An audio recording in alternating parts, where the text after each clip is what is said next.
Welcome back, everybody. Thanks for joining us again. I'm Matt. I'm Lily. And this is... That's Cool, where we can't stop, won't stop talking about stuff. Thanks, Lily. So we're back again here with some new content.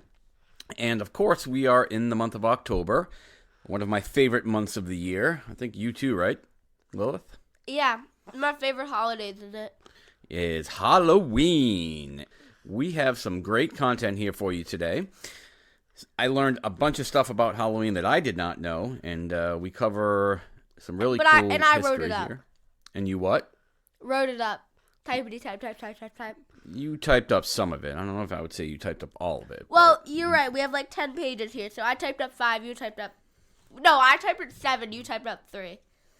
Yeah. Which equals 11, so... What? 7 and 3? Yeah. You need to go back to math class. See? You're good at math. You've been practicing, so it's not 11. It's 10. All right, I got you. Oh, you tricked me. I did trick you. I was getting you to do your math. So. Okay, I'm distracted. The guy in the ad just flipped a refrigerator. Well, you shouldn't be watching TV while we're doing our podcast. Well, you're the one who put on football. Oh, football was just playing. Not even the important kind. It's college football. College, yeah. Not even important. It's good stuff. So, all right. So I'm going to kick us off here. You got your notes here. I'm gonna read the first bit of history here, and then we'll move into the overview of all the little cool things that we have listed here. So let's get going here.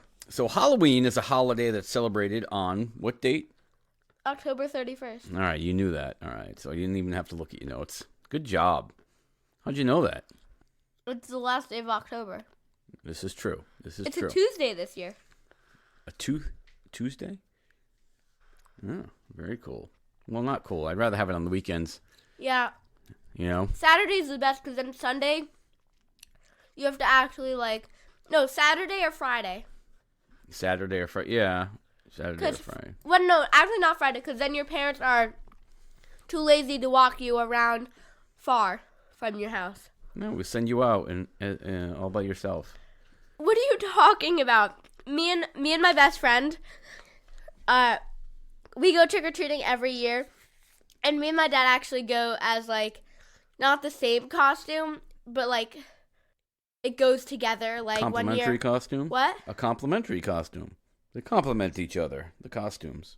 I guess so, yeah. 1 year, I was, probably, 5 or something.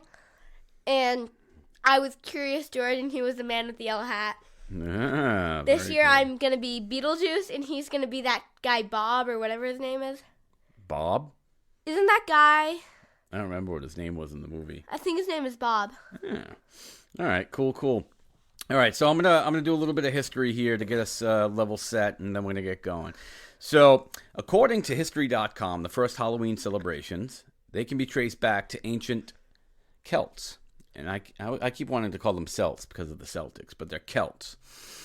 So they you know where Celts originally came? Where?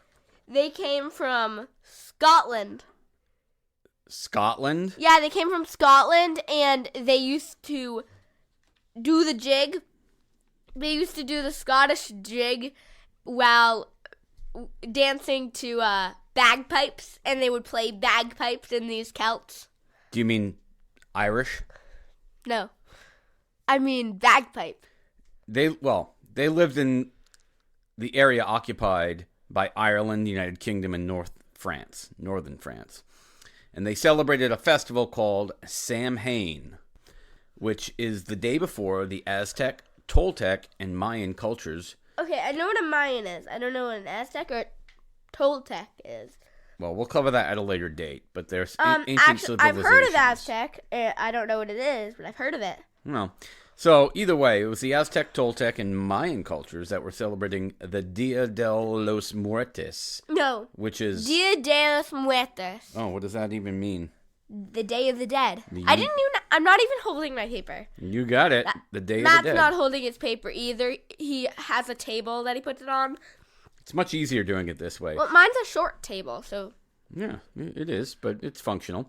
So, anywho, this day marked the day before their new year, the start of the winter, and the time when the dead were believed to return to Earth. So, by 43 AD, the Roman Empire had conquered the majority of the Celtic territory, and in the course of 400 years, they ruled the land. So, there were two festivals of Roman origin. They were combined with the traditional Celtic celebration of Samhain. And that's what spurred the what we know of today as Halloween, which we'll where get do to you a little say bit more. Spurdia? No, I said spurred. It spurred the holiday, like it created it or kicked it off. Okay. All right. So the first of the two Roman holidays was the Feralia, a day in late October when the Romans traditionally commemorated the passing of the dead. The second day was to honor Pomona.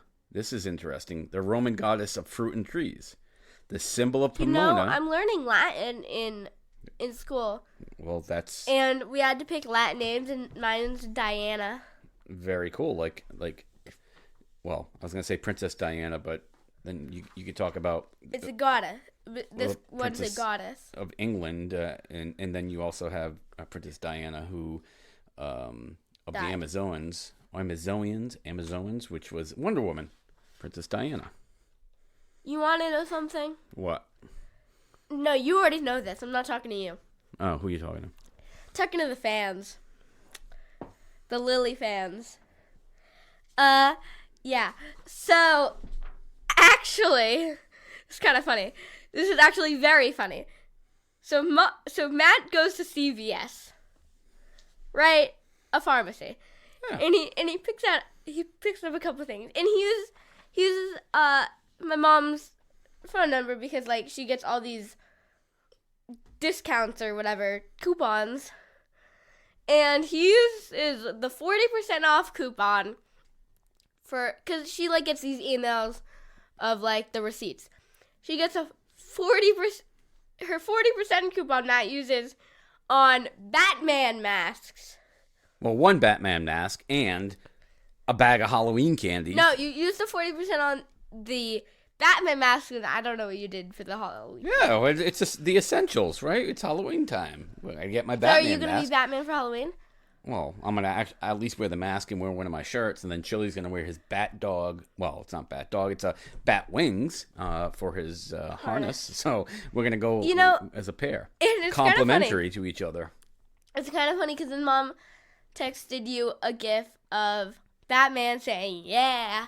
I know. I was like, wow, how'd she even know I was wearing a Batman mask driving around, which people were staring at me. Yeah, and wasn't too weird. And then she said, then she texted, get anything interesting at CVS? No, get anything interesting? Yeah, vitamins. And Matt's like, and Matt sends a video where he's driving, wearing the mask, wearing a Superman shirt, but he has like a jacket almost zipped up all the way, but you can like see the red and yellow. Yeah, and you're still wearing the Superman shirt, so it's weird. All right, let's get back to the program here. So, the second day, which I was talking about, was to honor Pomona, the Roman goddess of fruit and trees. So this is cool. The symbol of Pomona is the apple, and the incorporation of this celebration is probably what explains the tradition of bobbing for apples, which is practiced today. So, very neat stuff. We didn't practice it. Huh? We didn't practice it. Well, bobbing for apples, I don't know if people practice it. By practice it, they mean they do it. I want to do it. I've never done it. Well, maybe this year we can get a barrel and fill it with water and some apples. Okay.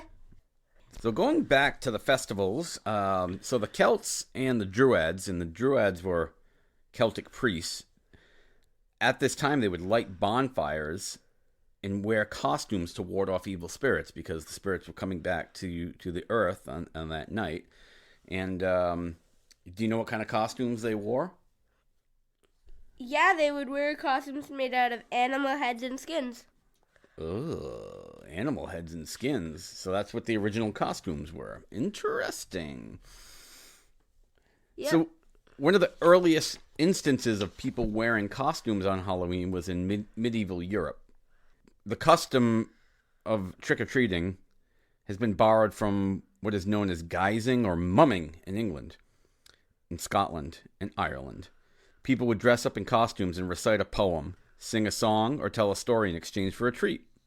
And then, of course, we can't forget about the other one here that I'm reading is called souling, and that's on November 1st in England. The less fortunate would visit the neighborhood of the rich, begging for soul cakes in return for a promise to pray for their dead relatives. Very interesting. When Christianity spread to the Celtic lands, because they used to celebrate Samhain and that festival, right, that we talked about with the bonfires and the wearing animal skins. When Christianity spread to the Celtic lands, the festival was merged with the Christian holiday, All Saints' Day. And that was also known as All Hallows' Day. Hey, Lil, did you know the night before All Saints' Day became known as All Hallows' Eve, which eventually became Halloween. Do you know what the word hollow means? Yeah. What? Saint. Yeah, holy or saint. And eve means evening. So Halloween literally means the holy evening. Huh, who knew? So where did trick-or-treat end up starting? It actually started in 1927, and that's not even that long ago. I mean, my school was founded earlier than that, 1923. Well, it's a little bit ago. It's almost 100 years ago. That's less than 100 years ago. Oh, that's why I said almost. And where was it? Where was the first time the phrase was used? Where was it? Blackie, Alberta, Canada. Yeah, Alberta, Canada. And interestingly enough, it didn't take hold into the U.S. until the 1930s. So trick-or-treating is a popular Halloween tradition, of course, that we're all familiar with. And I think I mentioned this earlier, that it originated from the practice of souling, where poor people would go door to door asking for food in exchange for prayers for the dead. Yeah, it originated in the United States in the early 20th century. Isn't the 20th century like now? No, that was last time. The last century. That would be the 19th century. We're in the 21st century. How? Because it's 100 ahead. What? It's 100 ahead. So last century was the 1900s, but it's the 20th century. And now we're in the 21st century, right? But it's 2000s. It's a little confusing, but I'll explain that. Confusing. Yeah, that's fine. And children would dress up in costumes and go door to door asking for treats, usually fruit, nuts, or coins. Fruit, nuts, and coins. Yeah, it wasn't. If I tried to give out fruit and nuts, the kids would be like, "Come on, man!" But coins, I think that would be cool if they were like, if it was money. I guess the kids wouldn't be upset about that. But yeah. I think it wasn't until the 1950s that candy became the go-to trick-or-treat for Halloween. So it wasn't until I mean, you probably already knew that. I mean, oldie. Hey, I wasn't around the 1950s, buddy. I was around in the 1970s. It was very close.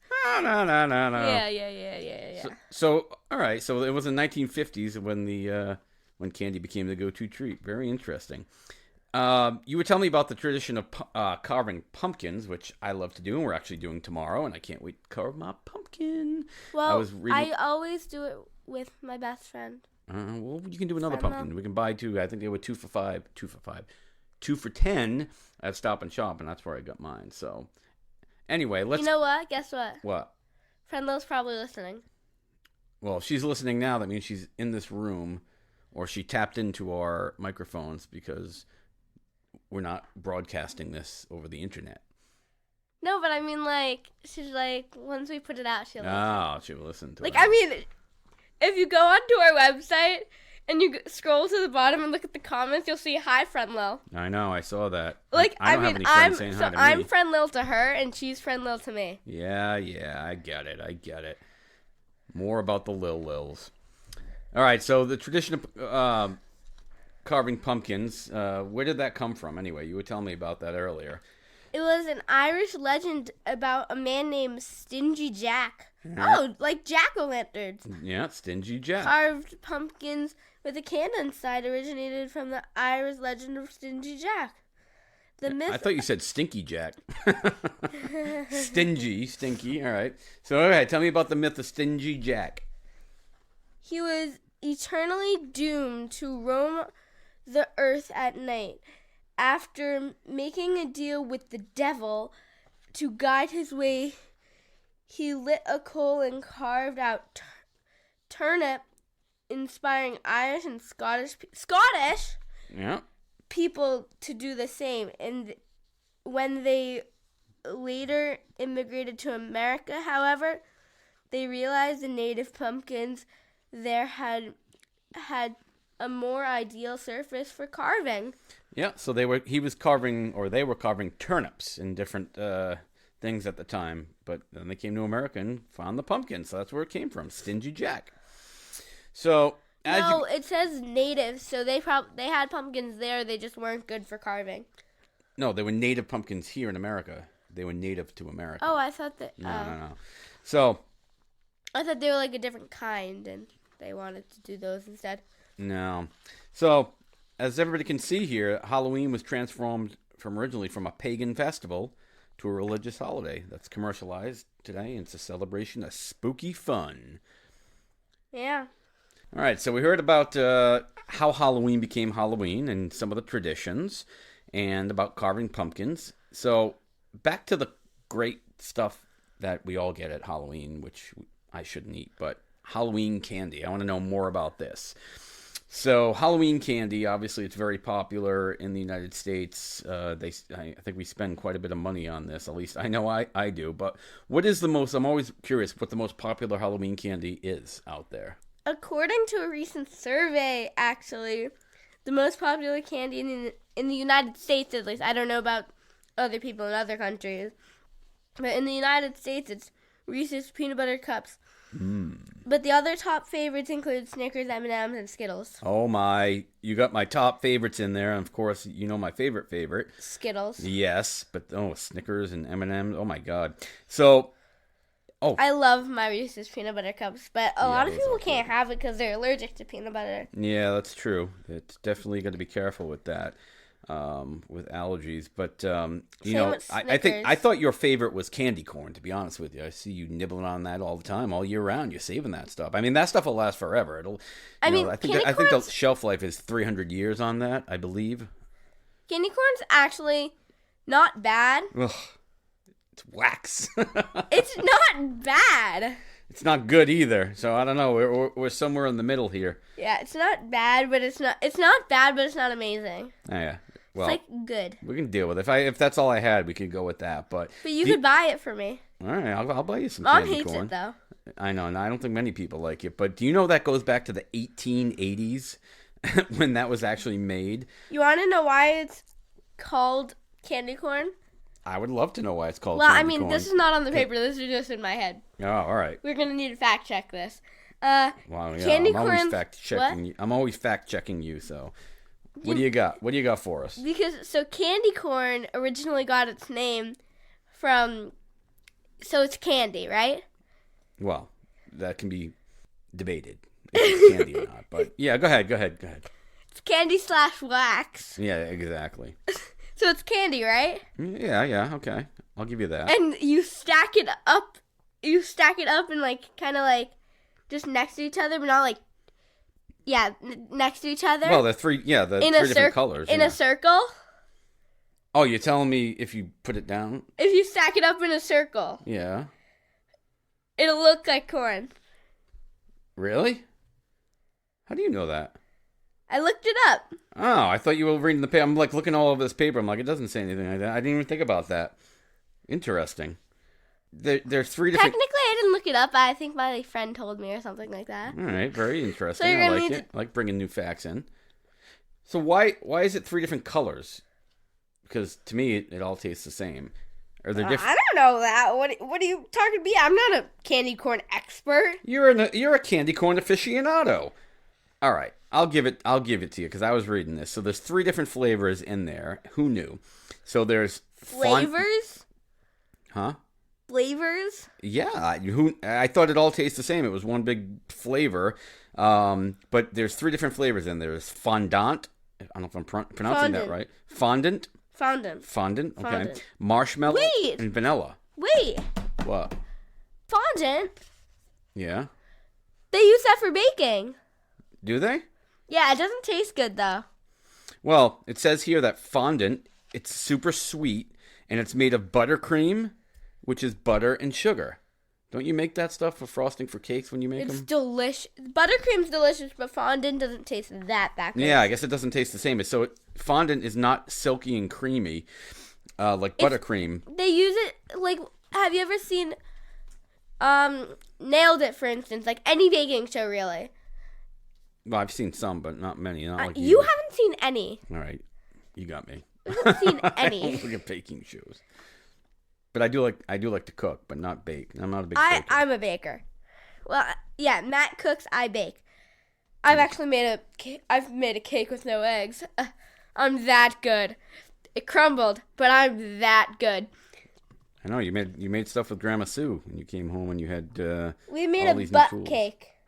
A butt cake? A butt cake. Hey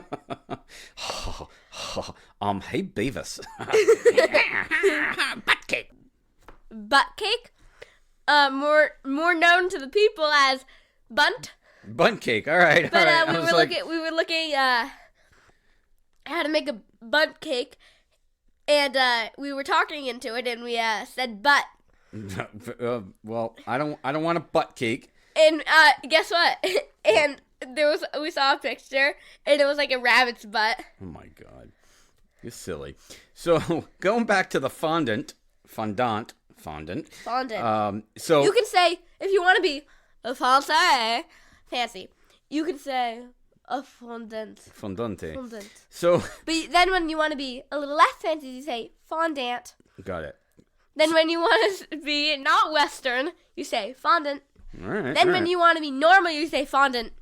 All right, getting back to the program night, again. y'all. So it's not silky and creamy like buttercream, but it's thicker and it has a clay-like texture. And Yeah, it that's does. That's like just Like thick and, you roll it out like, dry. on flour or something. I don't know. Flour. You roll it out on flour, then you flip it over a cake. Very interesting. So going back to where it was, well, I said it was 1880 when it was developed or made by the candy maker George Renninger. And this was done at the Wonderly Candy Company in Philadelphia. He invented the famous tricolor candy.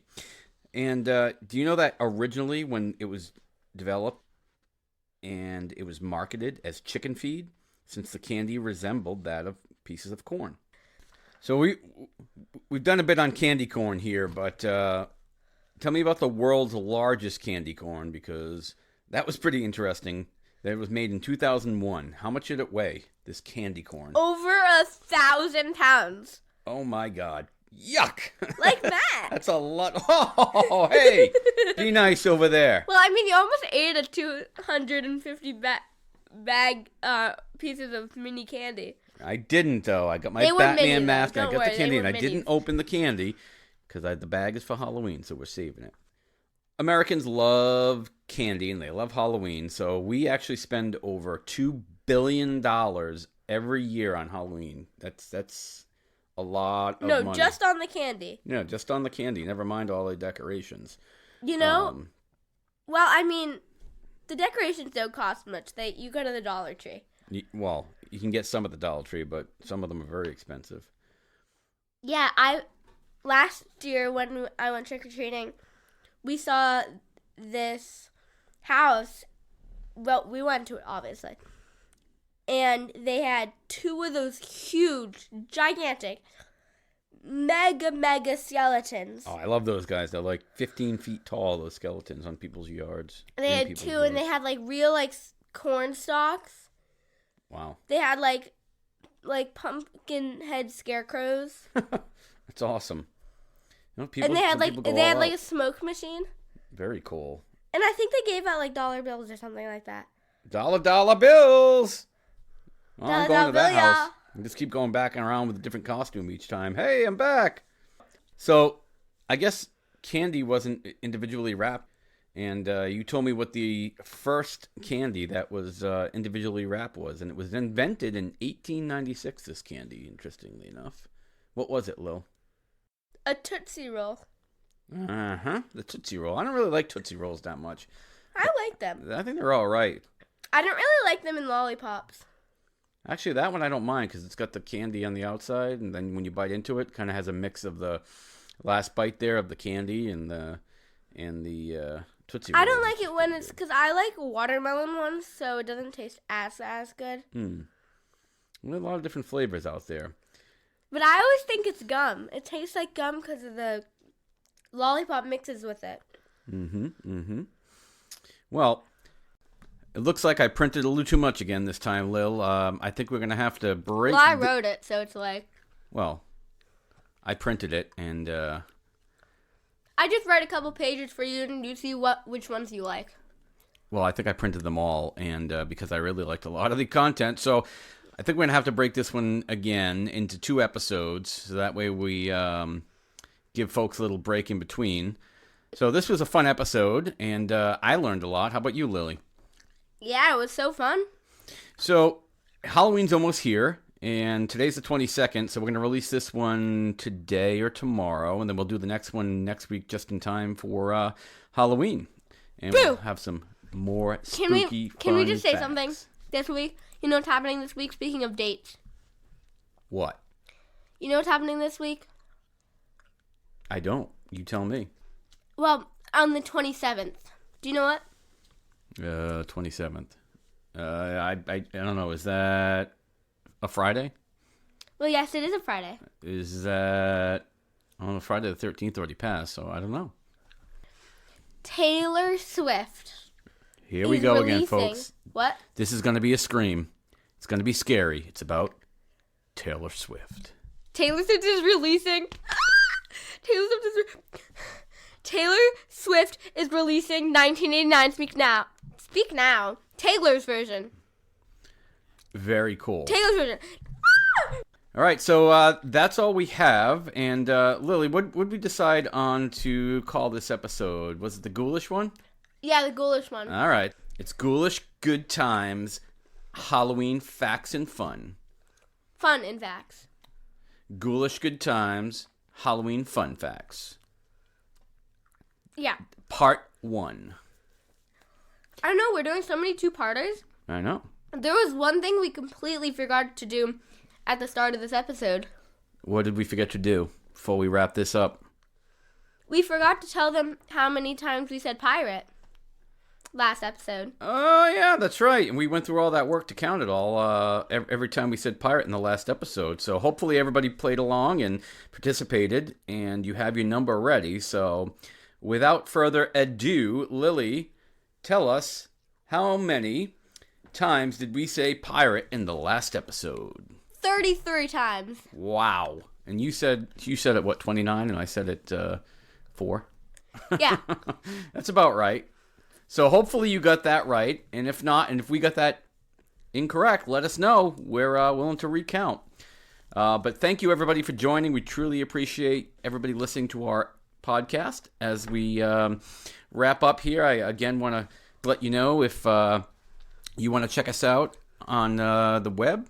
We're at www.that's... Wait, can I do it? Go for it. www.that without an apostrophe -cool -podcast.com. You got it. So again, thank you, everybody. Please tell your friends and family if you enjoy our episodes, and send us a note. We'd love to hear your feedback. And yeah, we have a comment section if you scroll all the way down on our website, which is www.thatswithout-cool-podcast.com. I'm sorry, I just like saying that. All right, good job, Lil. Again, thanks, everybody, and we will see you next time. Have a great night. Boo!